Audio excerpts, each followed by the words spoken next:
Members of Congress, I have the high privilege and distinct honor of presenting to you His Excellency Mohammad Ashraf Ghani, President of the Islamic Republic of Afghanistan.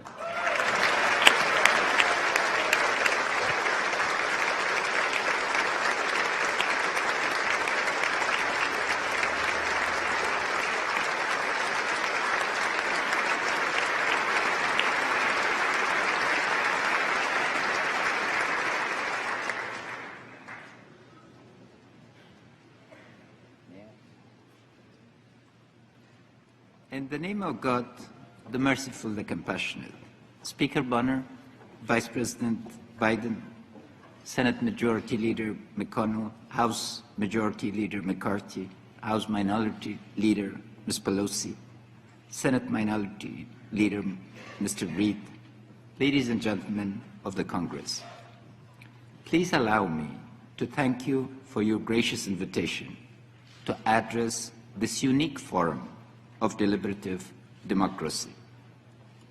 Above all else, I'd like to begin by thanking the people of the United States whose generous support for my country has been of such immense value in advancing the cause of freedom.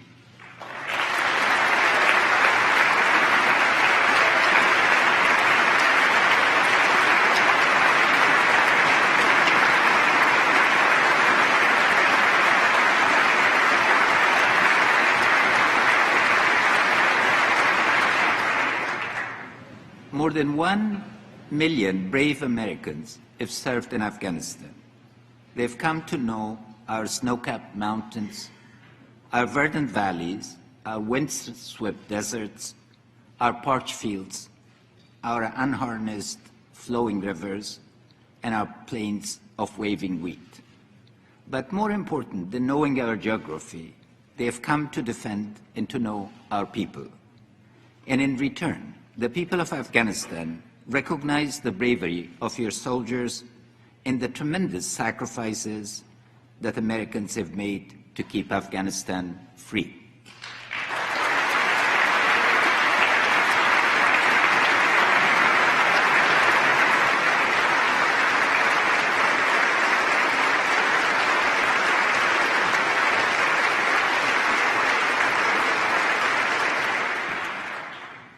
We owe a profound debt to the 2,315 servicemen and women killed and the more than 20,000 who have been wounded in service to your country and ours.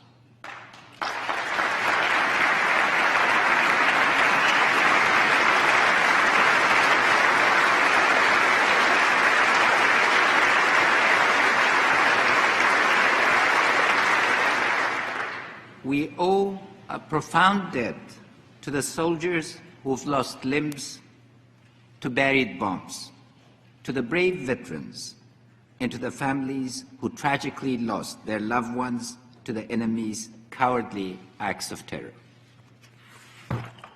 We owe a profound debt to the many Americans who've come to build schools, repair wells, and cure the sick. And we must acknowledge with appreciation that at the end of the day, it's the ordinary Americans whose hard-earned taxes have over the years built the partnership that has led to our conversation today. I want to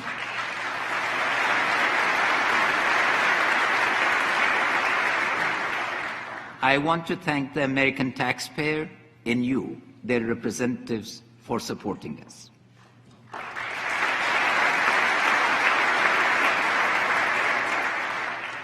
The service of American men and women, civilian or military, in our country has been made possible by the bipartisan support of the Congress of the United States.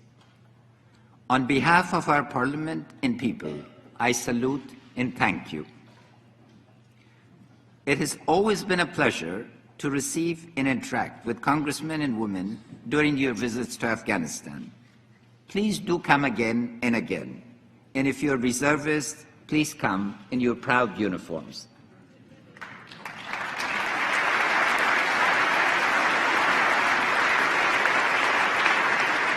I had a unique opportunity that when Senator Graham was dressed as a colonel, I asked him to salute a three-star British general, and he complied. So thank you. Veterans will always be welcome in Afghanistan. Our deepest hope is that the time will come when Americans visiting our country see the cultural heritage and natural riches of the Bamiyan Valley, the ancient Timurid architecture of Herat and Mazar Sharif, the fishing streams of Badakhshan and Takhar, the forests of Khost, Kunar, Nuristan and Paktia, and the ancient architecture of Farah, Helmand and Nimroz. Not as soldiers, but as parents showing their children the beautiful country where they served in the war that defeated terror.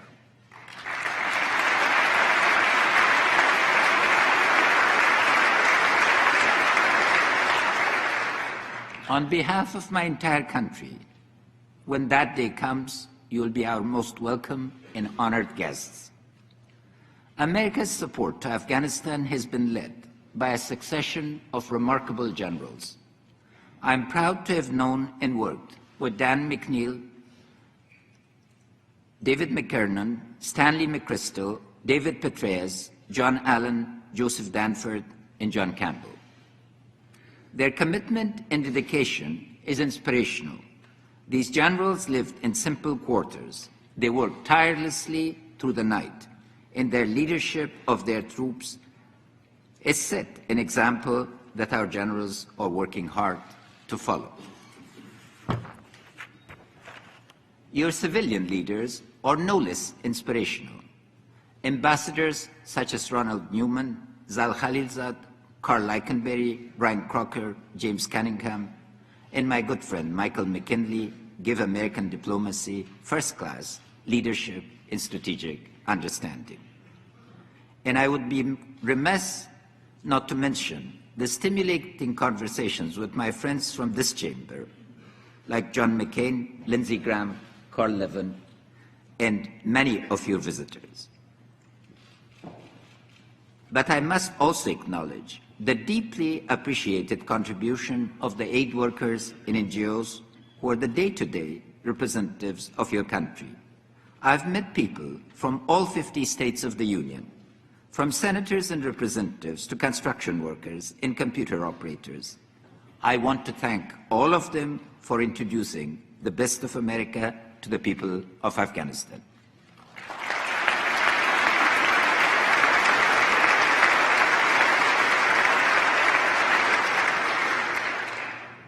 And finally, I would like to thank President Obama. He is an admirable and principled partner.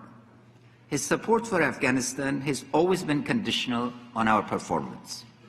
I like and appreciate his clear and disciplined approach to American engagement. Thanks to his strict rigor, we were encouraged and supported to build up the Afghan armed forces into the self-reliant army that it is today.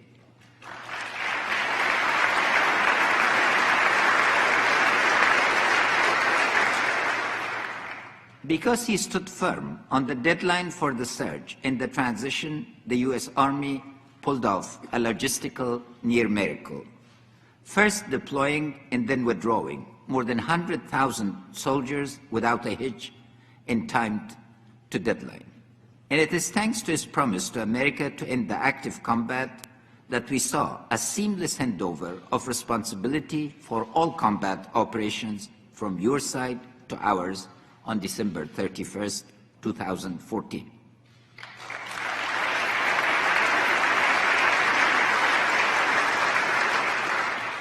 U.S. soldiers are no longer engaged in combat.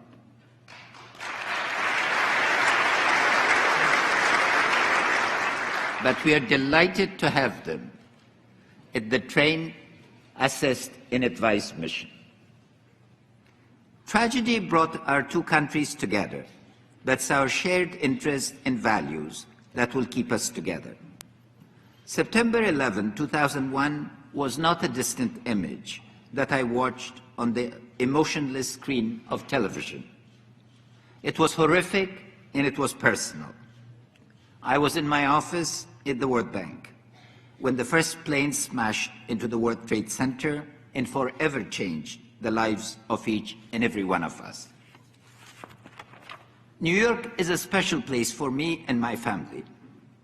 My wife and I are both graduates of Columbia University.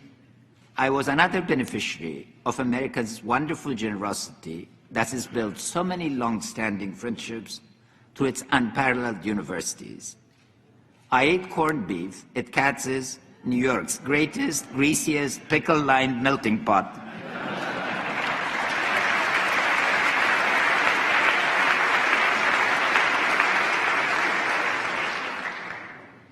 Close friends were working near the Trade Center. My children were born in New York, and my daughter was living in New York when the Twin Towers fell. I visited Ground Zero that very week. Seeing firsthand the tragedy and devastation drove home the realization that after 9/11, the world would never be the same. I went home knowing that America would seek justice, and I began to write the plan for our national reconstruction. Indeed, justice came swiftly. Al-Qaeda terrorists were killed or driven underground. The Taliban, acknowledging their losses after the initial encounters, quickly vacated the cities, with their leadership moving to Pakistan and their rank and file returning to their villages. There was considerable anxiety about how the Afghan people would respond to the American presence. The issue was put to rest by the welcome accorded to the American soldiers and civilians as partners. Even today, despite the thankfully rare, if no less tragic, green-on-blue incidents by Taliban infiltrators, the overwhelming majority of Afghans continue to see the partnership with the United States as foundational to our future. There is no better proof of this than last October's overwhelming and immediate parliamentary approval of the bilateral security agreement and the status of forces agreement, both of which testified to our desire to continue the partnership. Afghanistan has been the front line of the global battle against extremism. America, as a result, has been safe, but that safety has been ensured through the loss of American and Afghan lives in the fight against terror. We have made great sacrifices, we Afghans, but then it's our patriotic to do so. You, on the other hand, had a choice, and when it came to a fork in the road, chose to do the right thing. Thank you.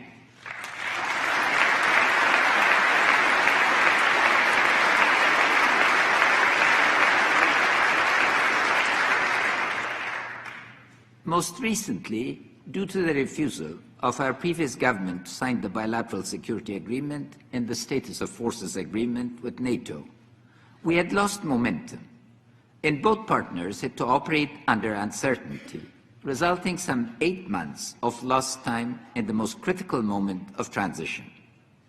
You could have used this opportunity to end the partnership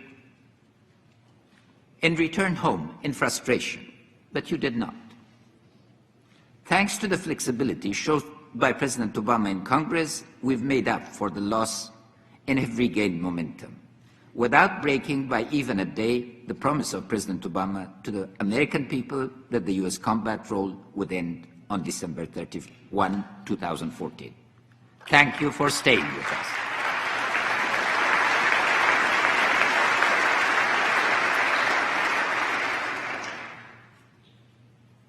I would like to talk a little about our partnership because it's evolving.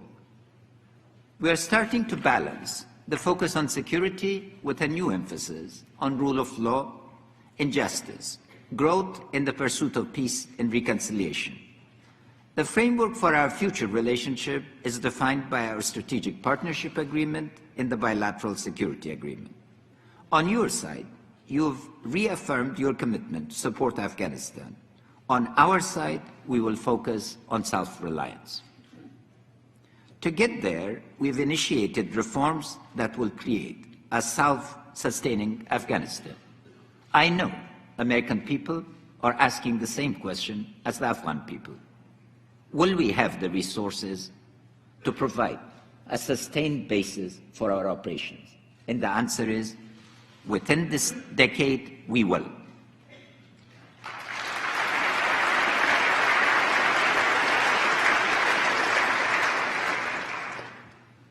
As the current phase of our relationship draws to a close, our appreciation for the depth of American contribution to our people cannot be measured in words alone, but can be seen quite literally in the number of Afghans whose futures have been changed thanks to America and its allies.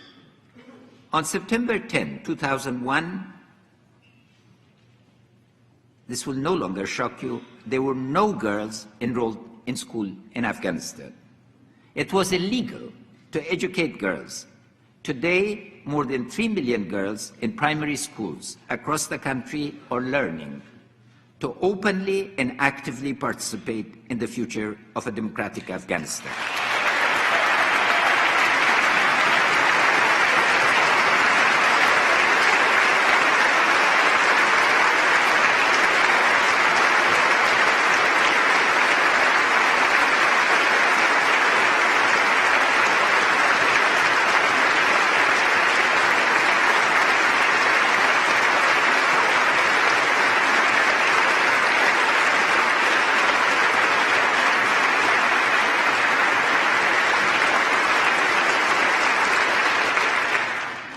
Their parents, thank you.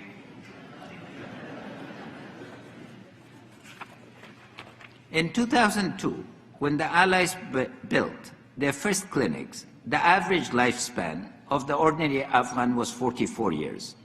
Today, it's over 60. Their children, thank you.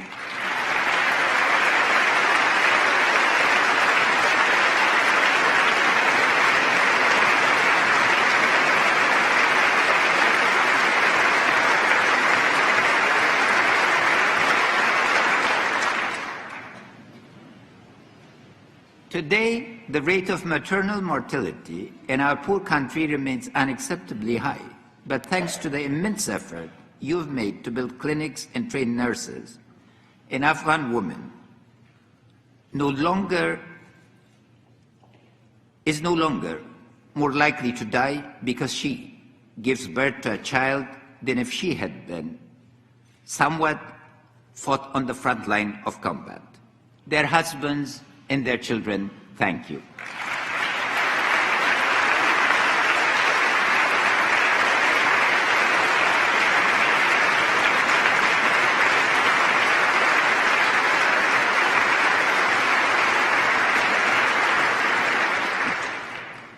Our partnership with America and its allies has brought our country hope where we had none.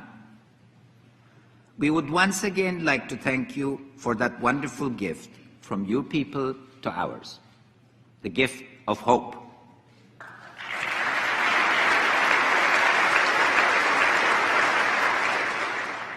But in Afghanistan, there's a saying that no gift can remain unreciprocated.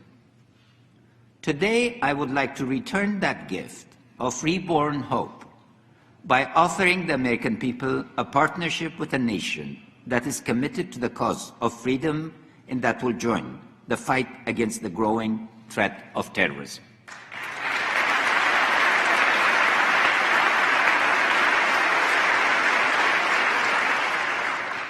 I will use my remarks today to tell America the history of how a future Afghanistan came to be. It is a story about how a poor country that relied on foreign help became a self-reliant nation where free trade and the rule of law let Afghan business create jobs and prosperity for its people.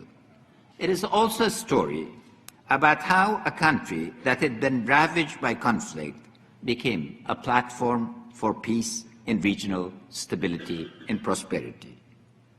Ladies and gentlemen, the story about Afghanistan's path to self-reliance has already started. It began with last year's election and the formation of our national unity government. Afghanistan's external image is of a traditional country that has been frozen in time. But my partner and the CEO of Afghanistan, Dr. Abdullah, and I ran intense and passionate campaigns on the most modern of issues, such as the need to end corruption, taking the actions that would build transparency into government, and guaranteeing support for the impartial rule of law. Campaigns became forums for public debate. In the final election, not only more than 7 million Afghans turned out to the polls, but more than 38% of the votes were cast by women, many of them who had never previously had the chance to speak politically with their own voice.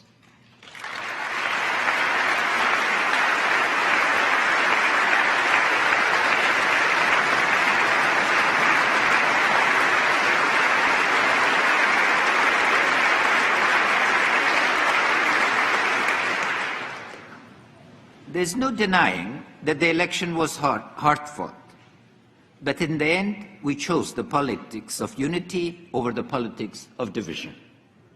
The National Unity Government brings together all parts of the country to make the government the arena where disputes are raised and resolved.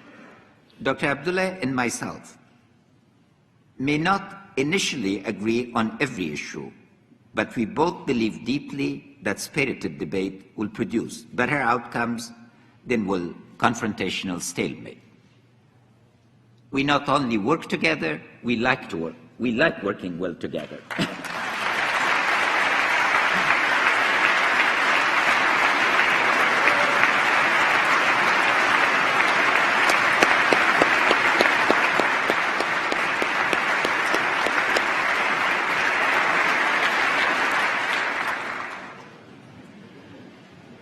Afghanistan, contrary to wide perception, is well suited to democracy. Like Americans, Afghans are individualists. None of us differs to anyone else. We have neither had caste nor class, so persuading each other is an art form. Our key characteristics are our openness and hospitality. We believe in equality. Even in the most traditional parts of the country, our leadership must earn rather than inherit their position. There's a strong public conscience. People are expected to act for the common good. We love debate. Ladies and gentlemen, please allow me to introduce you to Afghanistan.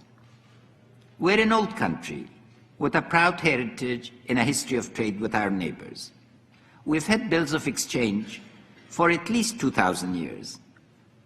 And our women could write 2,500 years ago. For at least 3 millennia, we've been a hub for the caravans and trade networks that spread across Asia, bringing Chinese silk and Indian textiles to ancient Rome and Renaissance Italy. The 19th century disrupted this world as it did in so many other places. Afghanistan became an isolated buffer caught between two expanding empires. The emergence of the Soviet Union further isolated our country, culminating in the 1979 invasion and the subsequent war of resistance. Today, however, the isolation is over. First, awareness is growing that Afghanistan is quite literally the heart of Asia. Asia cannot become a continental economy without us. Asia in the next 25 years will have its 1869 moment, the year that the east and west coasts of the United States were joined through the transcontinental railway. But this completion of a new interconnected Asia cannot happen without us. We are in the midst of 3.5 billion people, and we should be able to export something and not just import. Our fragmented geography can once again become the opportunity for integrating Central, West, East, and South Asia into a network that supports stability and prosperity over a vast swath of world surface. Diplomatic efforts to advance integration can free up cross-border trade and support multi-country investments in energy, transport, and water.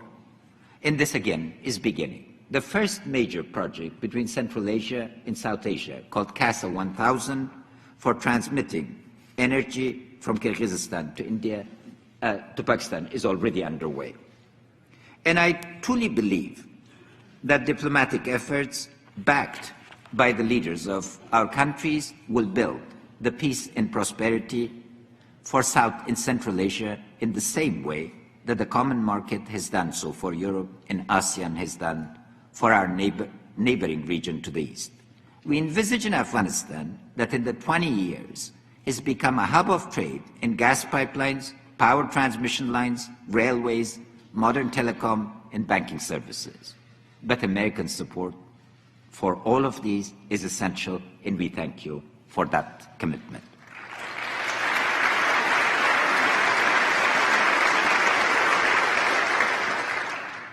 Ladies and gentlemen, if one story of our future history is bright, there is another, darker cloud that is making its way towards our country. Afghanistan's security transition took place against the backdrop of the unexpected rise of religious extremism in the Middle East. The promise of the Arab Spring gave way to the emergence of Daesh terror and collapse of states.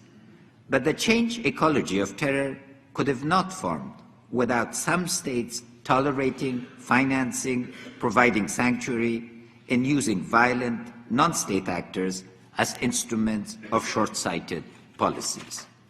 It is critical that the world understand the terrible threat that the Daesh and its allied forces pose to the states of Western and Central Asia. Terrorist movements whose goal is to destabilize every state in the region are looking for new bases of operation. We are the front line. But terrorists neither recognize boundaries nor require passports to spread their message of hate and discord. From the west, the Daesh is already sending advance guards to southern and western Afghanistan to test our vulnerabilities. To the south, Pakistan's counterinsurgency operations, in which more than 40,000 people have already died, are pushing the Taliban from South Waziristan towards Afghanistan's border regions. Criminalization of the economy is an indispensable part of this new ecology of terror. Control over the narcotics trade is providing the financing for these groups to find weapons and recruits, blurring the lines between criminal economics and criminal politics. Each of these groups poses a clear and present danger to our neighbors, to the Arab Islamic world, and to the world at large. Afghanistan is carrying forward everyone's fight by containing this threat. But extremism is becoming a system, one that, like a dangerous virus, is constantly mutating, becoming more lethal, very media-savvy, well-financed, and thriving on state weakness and an overall lack of regional coordination. To date, Afghanistan's people have rejected the allure of violent movements. We are willing to speak truth to terror.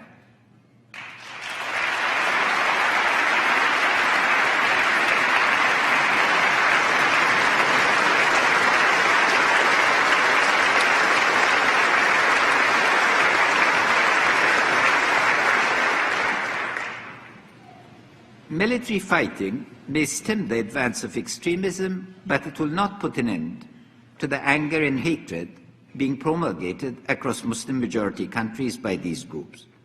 That hatred must be challenged and overcome from within the religion of Islam.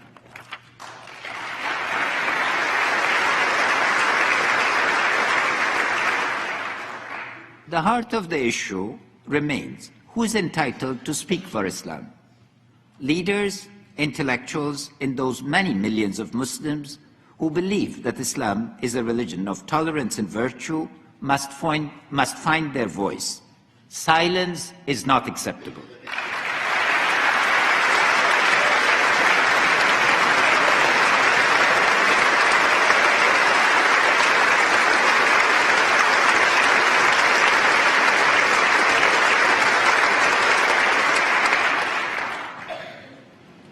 But silence is not what the world will hear from us.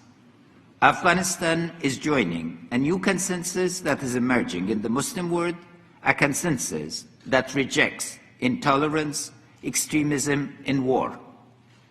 Scholars such as Frederick Starr have documented beautifully Central Asia's long tradition of rationalism and scientific inquiry.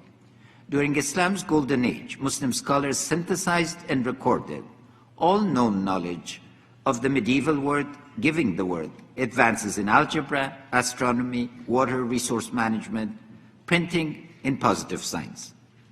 This is the Islamic civilization that needs to reinvent itself.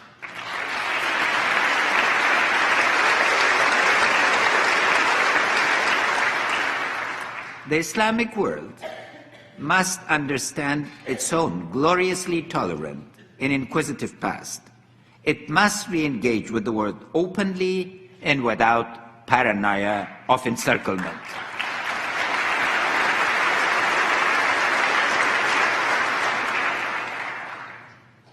We, the unity government of Afghanistan, know that Islam is a religion of peace. We are responding to extremist threat by building partnership at the global, regional, Islamic, and national levels of governance. Globally, Afghanistan abides by international conventions and the rule of law. We're staunch supporters of the Universal Declaration of Human Rights, which is firmly embedded in our Constitution, obliging the state to achieve these rights for our citizens.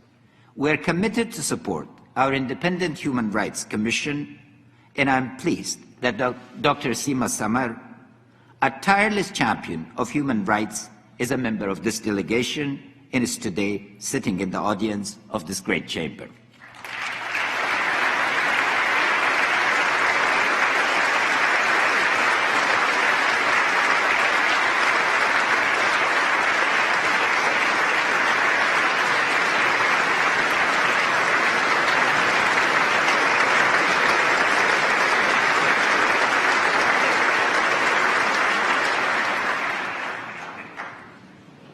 And our government will join the free trade system and harmonize investment rules that build prosperity and promote peace.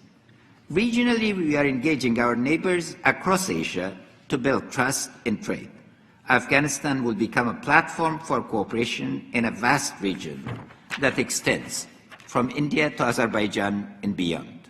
We've already made significant headway in making the vision of the Lapis Lazuli corridor that will link us to Turkmenistan, Azerbaijan, Georgia, Turkey, and Europe into reality.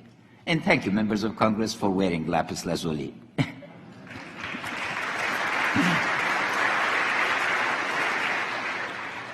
The Arab Islamic world, from Saudi Arabia in United Arab Emirates, Qatar, and Iran, is keenly aware of the new threats, and we hope they will soon agree on a regional framework of cooperation.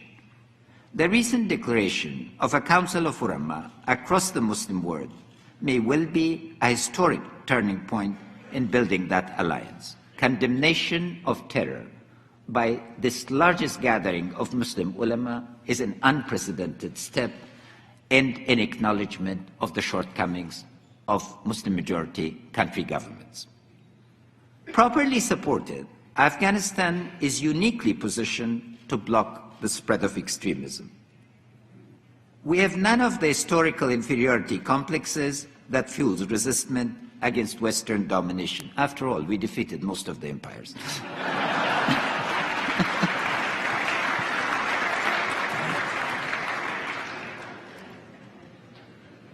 With the better exception of the aberrant Taliban regime, Afghan Islam has traditionally been inclusive and reflective, not violent and angry. And after 36 years of conflict, our people are well vaccinated against the seduction of ideologically based conflicts. Our people, our children, desperately want to be normal. Ordinary is what has escaped us, and we really like to be leading ordinary lives. To go to school and come back. To shop without being blown up. To play volleyball without being attacked. So many children, if I held in my arms, who've been mutilated. That must not be permitted and cannot be permitted and will not be permitted.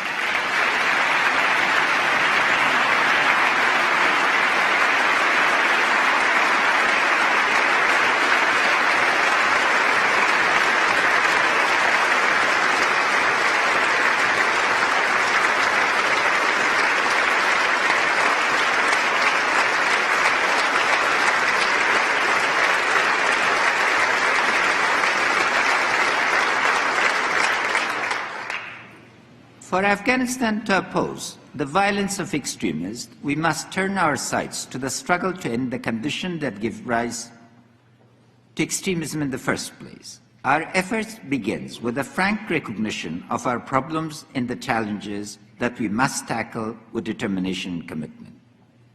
Nearly 40 years of conflict have produced a country where corruption permeates our government. Until we root out this cancer, our government will never generate the trust to win in hearts of our people or the trust of your taxpayers. We will eliminate corruption.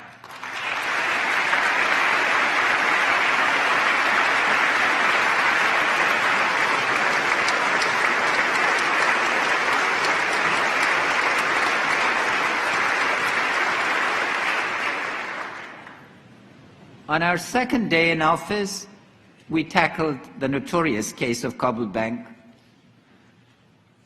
which for years had lain in abeyance. I'm pleased to report to you that all the court system of Afghanistan, including the Supreme Court, has now made a decision against these thieves and has allowed us to collect from them. And we will collect and get the public purse refilled.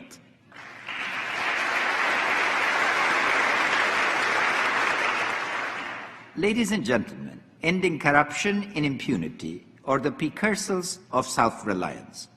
But the true test will be whether we can restore the fiscal basis of public expenditure. We must create the environment where private investment, sustainable natural resources, and critical market-linking infrastructure development provide our youth with jobs, help us balance the budget, and launch the virtuous cycle that will let freed markets build our nation's wealth. Here I'm pleased to report that we are reversing decades of mismanagement. We've just reached agreement with the IMF, but more significantly, we are determined to create the wealth that would not make us dependent. During this decade, we can assure you that we will be able to pay both for our security and delivery of our services.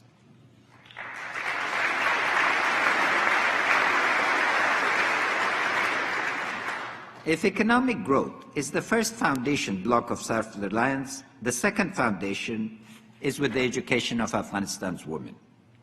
No country in the modern world can be self-reliant with half of its population locked away, uneducated and unable to contribute its energy, creativity, and drive to national development. We have a tradition of respecting women. And let us not forget, the largest trader in Arabia was the wife of the Prophet.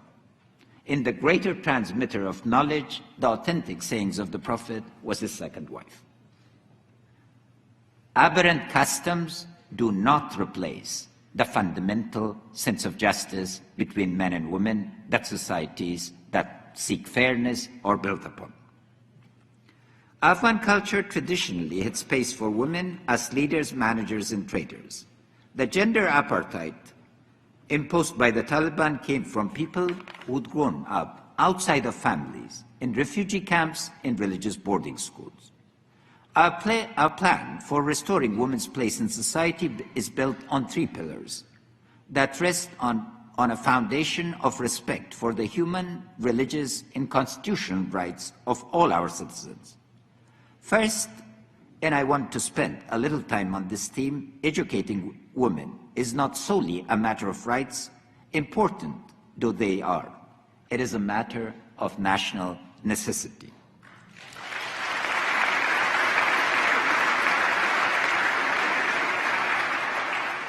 I've said in the past that educating one Afghan young girl will change the next 5 generations of a family.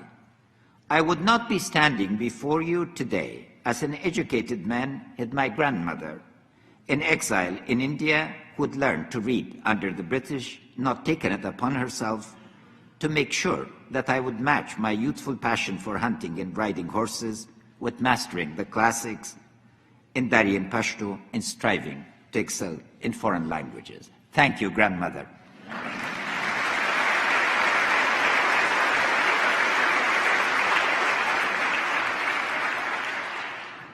Afghanistan's self-reliance demands men and women who can run a modern economy.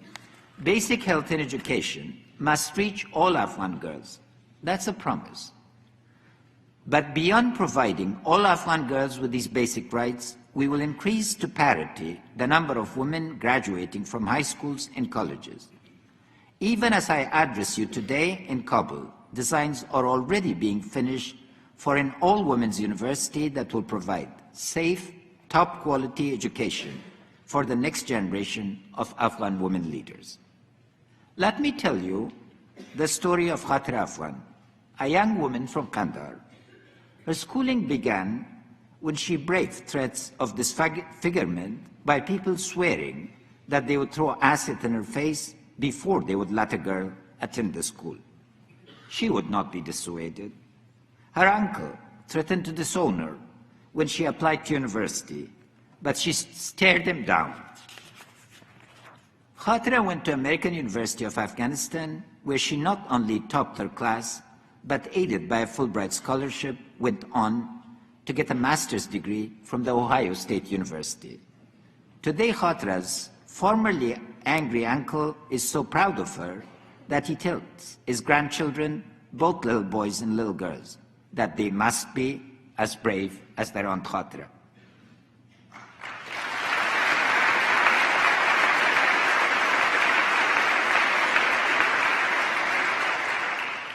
Khatira, like thousands of Afghan women, thanks America for those opportunities, for the primary school teachers, for the university in Kabul, for the scholarship to Ohio, that changed her life and her children's future. And she is dedicated to create opportunities for millions of other Afghans.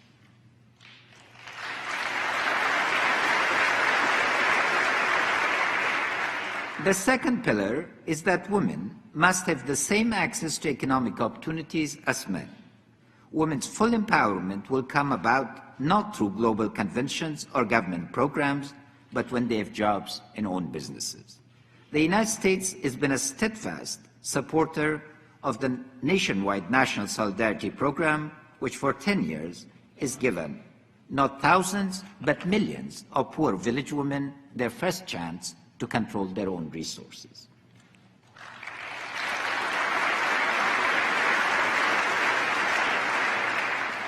Our third and final foundational belief is that a mental and cultural revolution must take place over treatment of women in and by our society. There is no point talking about how much we respect women's honor if we let rape go unpunished or allow harassment in our streets.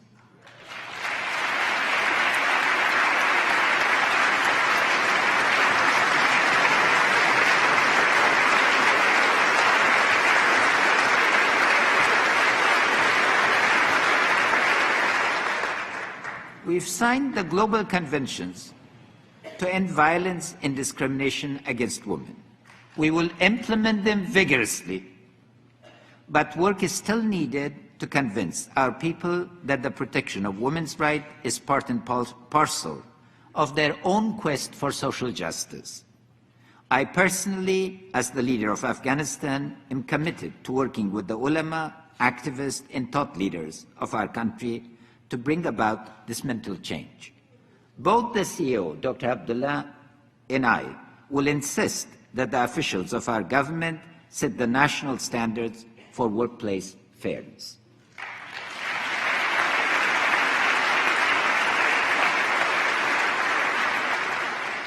Thanks to your help and support, the opportunities for women are indeed changing. I'm sure that many of you If seen, those stunning Skatistan videos of fathers proudly taking their shiny-eyed daughters to show off their newfound skills in the ancient art of skateboarding. They are but the tip of the changes that are underway and which must be protected in advance. I am meeting frequently women who are entertaining seriously the idea of becoming the first woman president of Afghanistan, and we will support them.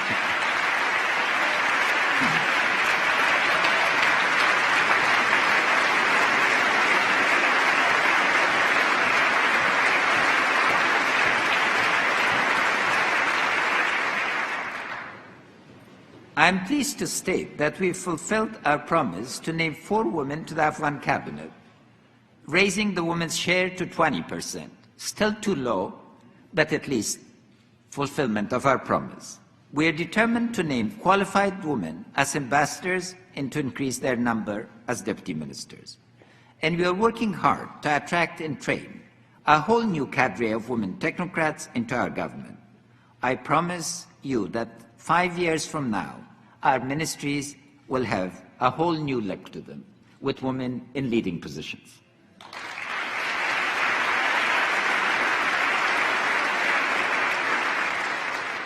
We are a country of young people. The absolute majority of people are under 30 years of age. Youth are invested in the future, not in repeating the past. Jobs and engagement with the world are their first priority. Despite all of the assistance that Afghanistan has received over the years, 30% of the population still lives below the poverty line, lacking even basic services such as clean water or household electricity. This cannot continue. We have articulated a citizen charter that will guide the investments that are needed to reduce poverty across the nation and prepare the next generation for capitalizing on the new opportunities that a thriving economy can provide. Ladies and gentlemen, so far I've talked about how we will achieve self-reliance by ending corruption, balancing the budget, mobilizing the energies of our women and youth, and growing the economy. Let me now turn to the elephant that is lurking in the back of the room. We must secure peace.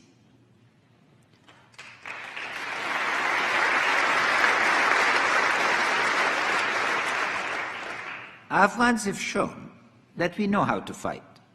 Unfortunately, we've inherited that skill for 3 millennia. Since as far back as the invasions of Alexander and the more modern expulsion of the Soviet Union, Afghans have shown that we will protect our country against foreign attack, no matter how steep the price or how well armed the intruder. I have no doubt that provided that they continue to receive equipment and training, our armed forces will stand firm against any efforts by outside extremists to build a base inside our territory. But we must now show that we can also bring peace. Our strategy is built around 3 initiatives. The first is to use our diplomacy to build a community of nations that is committed to stability in Asia. Dr. Abdullah and I have met with the leaders of Pakistan, India, Kazakhstan, Turkmenistan, Azerbaijan, Saudi Arabia, the Emirates, and China, among others. Their commitment for building mutual security across nations includes ending the financing and sanctuary for extremist groups. The second initiative is to build up the ability of our armed forces to project the elected government across our entire national territory. Our partnership with the United States and ISAF, now transformed into the Resolute Support Mission, is given Afghanistan a well-trained army that is bringing the fight to the enemy. We are no longer on the defensive, but have taken the offensive. On December 31, 2014, all combat operations were handed over to Afghan National Security Forces. General John Campbell, the U.S. commander of Resolute Support Mission, is publicly testified in this very chamber that the Afghan Army's professionalism and morale meet all of a military man's expectations. Thanks to our Army, we will negotiate with the Taliban from a position of strength, not weakness, so that the hard-fought gains in education, health, government, media freedom, and women's rights are not lost.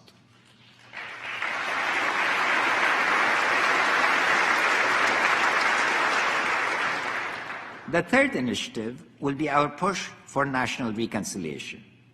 The Taliban need to choose not to be Al-Qaeda and be Afghan. And if they choose to be Afghan, they will be welcome to be part of the fabric of our society.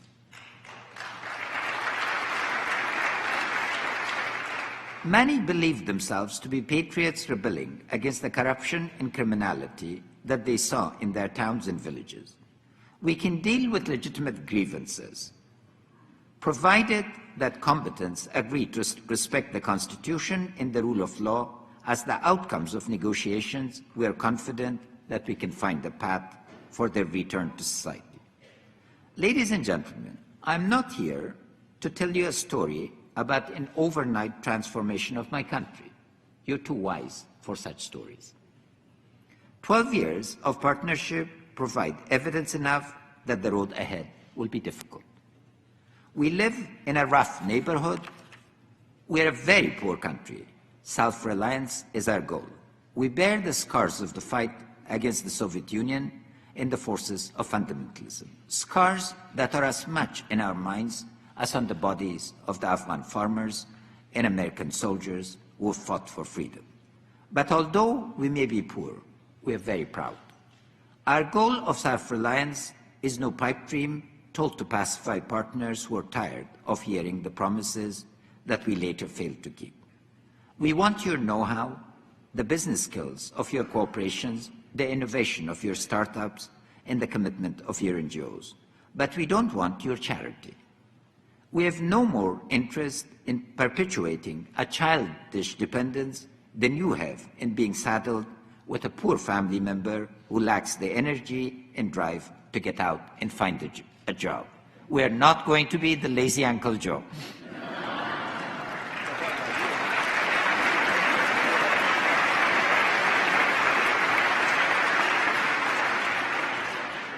Afghanistan can and will be an enduring success. Your support, your understanding, and your commitment to our country will not have been in vain. Afghanistan will be the graveyard of Al-Qaeda and their foreign terrorist associates.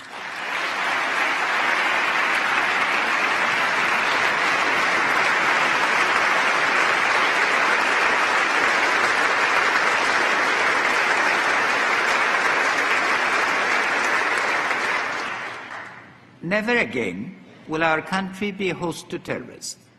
Never again will we give extremists the sanctuary to plan their destructive plots.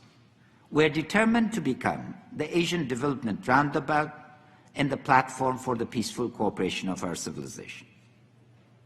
Together, our two countries will finish the job that began on that clear, terrible September morning, almost 14 years ago. We have the will and we have the commitment that will anchor our country in the world community of peaceful, democratic nations. Knowing our conditions, you, the American Congress, and the American people will decide how to ensure that our common goals and interests are written into the books that will be telling the history of our shared future. Thank you again, and may God bless the partnership between America and Afghanistan.